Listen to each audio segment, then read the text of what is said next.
All right, welcome in everyone. I'm Peter Ryman, the Director of Instruction here at Marshfield Country Club. And this tip is all about hitting your ball out of the rough. The rough is thick right now. We've had a lot of rain, a lot of sunshine. That's a recipe for thick grass. So I'm sure many of you have noticed that when you're going around playing your golf course this time of year, especially if you're in the Northeast. But anyways, that's what I'm helping out with today. And I think before we get into this, I do want to just throw this disclaimer out there.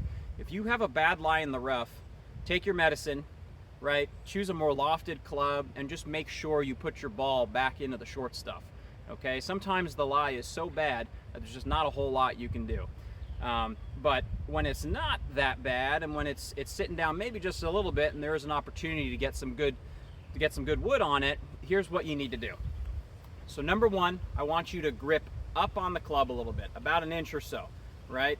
What that does is it takes your spine and it forces you to bend just a touch more from the hip joint, and it gets your spine a little bit more this way, which allows you naturally to get that club a little bit more upright rather than around your body, which is important for hitting out of the rough because we need to have a steep angle of descent.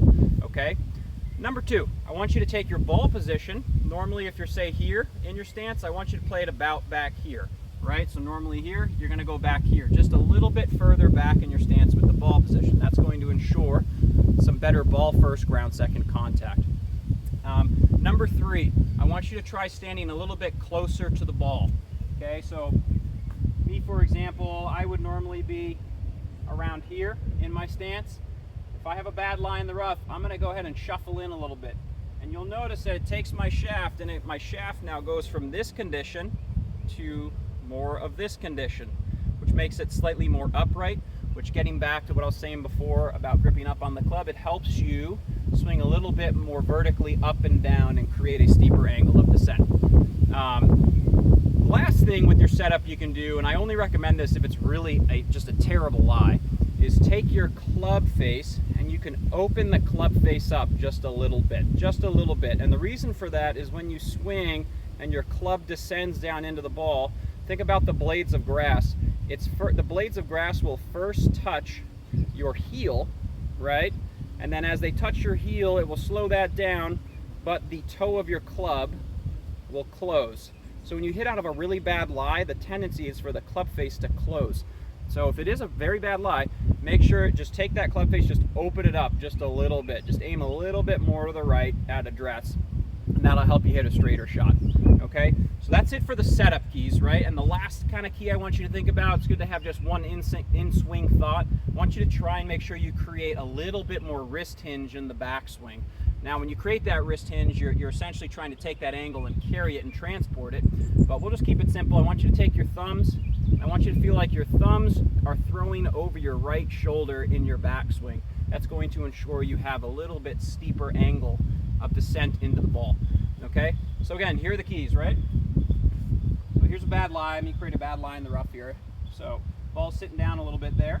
So I'm going to grip up on the club, right? Ball's going to be a little bit back in my stance, and I'm standing a little bit closer than I normally would.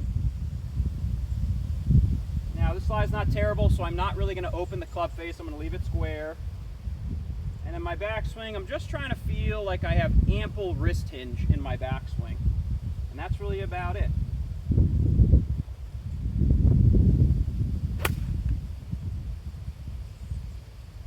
Should look something like that. All right. So, again, quick refresher. You're going to grip up on the club. You're going to play it a little bit further back in your stance. You're going to stand a little bit closer to the ball, right? And then if it's really bad lie, you might want to open your club face up just a touch. Okay, then in swing, just want you to feel like you let yourself hinge a little bit more and think about getting your thumbs over your right shoulder.